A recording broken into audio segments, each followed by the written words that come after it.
Good morning, boys and girls. Today, we are going to solve some pet problems. We will be doing side A together on Cami, and side B will be independent for a grade. Now, I want to make a comment that I only had one scholar turn in an assignment last week. That's not true. I had two students turn in an assignment, but only one of them had sides A and B completed. One of the scholars that turned in the assignment had only done side A with the video and did not complete side B.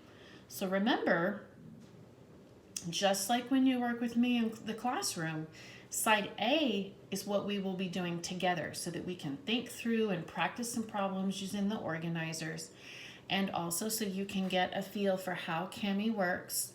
And then side B will be what you do after the video is over, and you will submit it to me. So let's start on the assignment page, which is where you will start. And we're going to click on the assignment. And I had this open earlier, so it's already got writing on it. I apologize for that.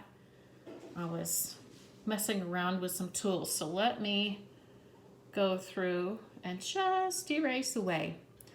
So while I'm erasing, I sure hope that you had a fabulous weekend and that you are ready to do some learning.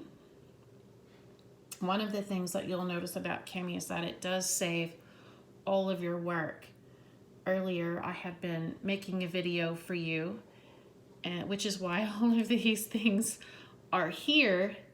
And then I got a phone call and it stopped my recording. So I've had to do it again, which is not a big deal. It gives me some practice.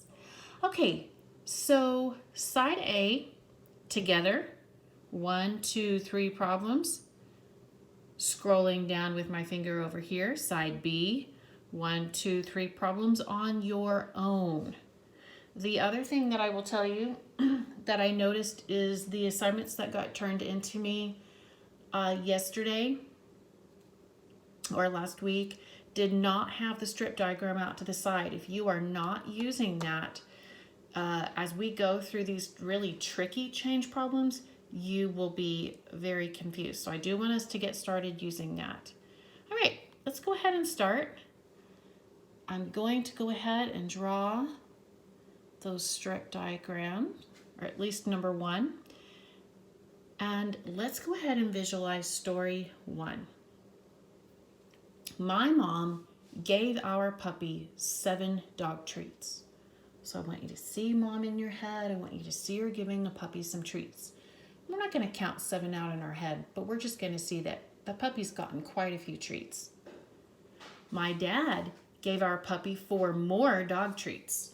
So in your head, you should see Dad, after mom gave the puppy some treats, Dad also gave the puppy some treats.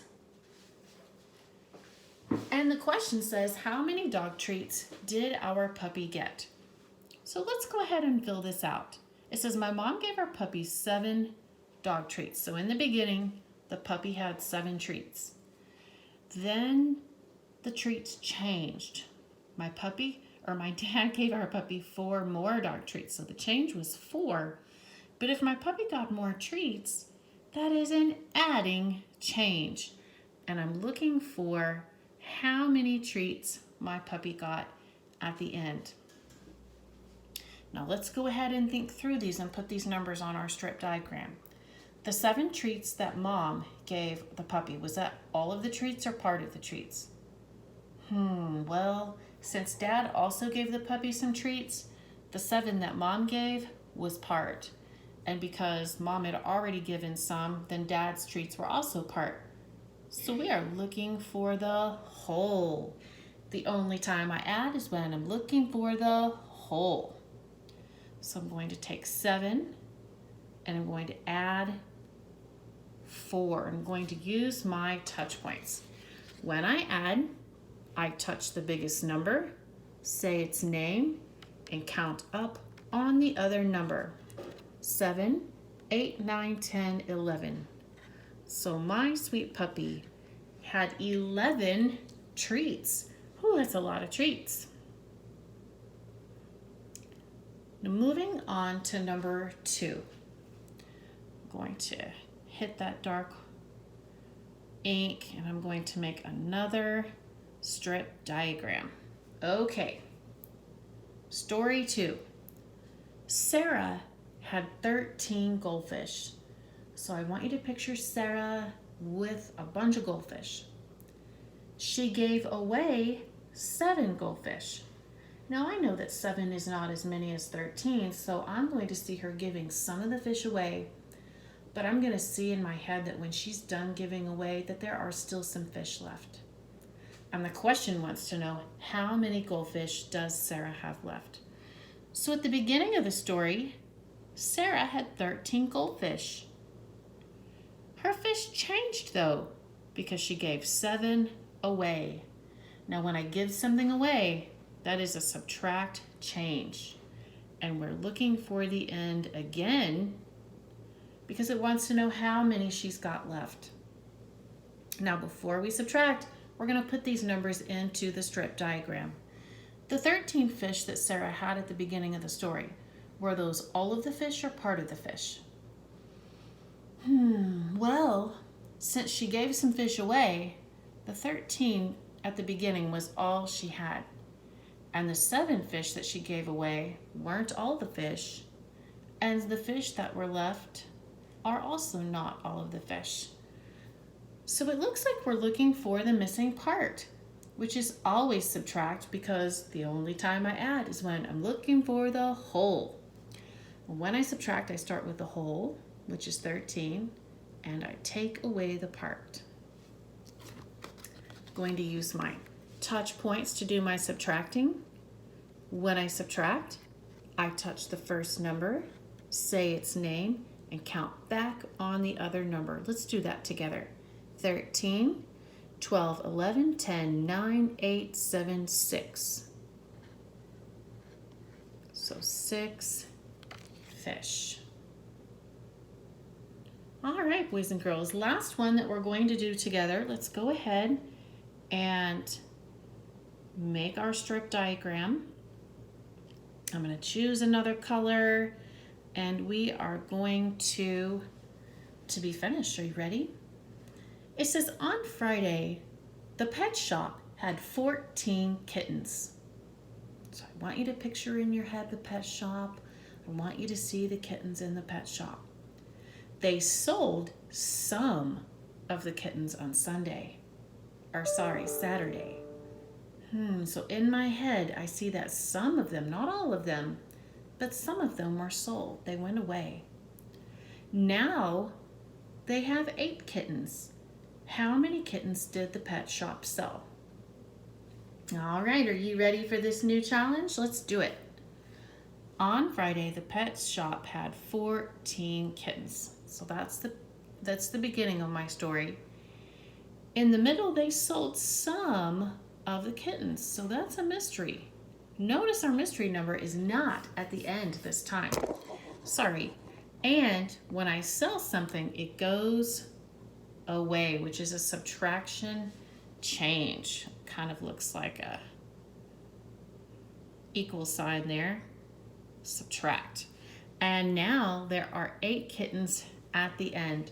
So let's go ahead before we decide whether we're adding or subtracting and put these numbers into the organizer or the strip diagram. 14 kittens at the beginning of the story. Is that all the kittens or part of the kittens? Well, since they sold some of these, 14 is all they have. The kittens that got sold on Saturday is not all of the kittens, because I know in the story there were some kittens left. Those 8 kittens left were also not all of the kittens, which means I'm looking for the part, which makes this a subtract pattern, because the only time I add is when I'm looking for the whole. So I'm going to start with the whole, and I'm going to subtract the part. And I'm going to use my subtraction statement to help me. When I subtract, I touch the first number, say its name, and count back on the other number. Here we go. 14, 13, 12, 11, 10, 9, 8, 7, 6. And since I landed on 6, it is my answer. Wow, we made it. And I hope you used the lessons from last week to know that if Mrs. Fuson goes way too fast, you can always push pause and catch up. And now, don't turn this in yet because you are not finished. If you give me side A, I will send it back to you. I need you to complete side B. And there are 3 problems on side B that need completed. Each of them needs a strip diagram.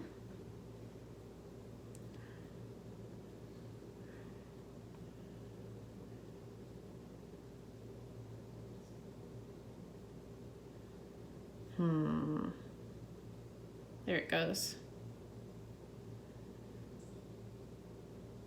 And then I want you to have moms and dads read this story to you. I want you to think about it, make that picture in your head. I want you to fill out your organizer, and then I want you to think, was this all or part? Was this all or a part? Was this all or part? And then put that in your strip diagram to decide whether you're adding or subtracting. If you forget or you get stumped, you can always go back to the problems that we just solved together. And that will kind of help refresh your mind about how to fill those things out. So what am I looking for? I am giving points for, did you use your strip diagram? That'll be 1 point. Did you complete the change organizer? That'll be 2 points. And did you write me a number sentence? That will be 3 points. And the number sentence has to match your strip. And then 4, did you get the correct answer? So that answer part is only worth 1 point. All of these other things are worth 3 points. They are worth way more points. So don't rush through, don't skip.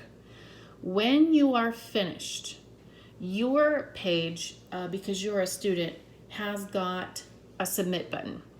And since it communicates to Google Classroom, all you have to do is hit submit and it will send me your assignment. All right. I hope there are no questions, boys and girls. Do a fabulous job, and I will see you back here tomorrow. Bye-bye.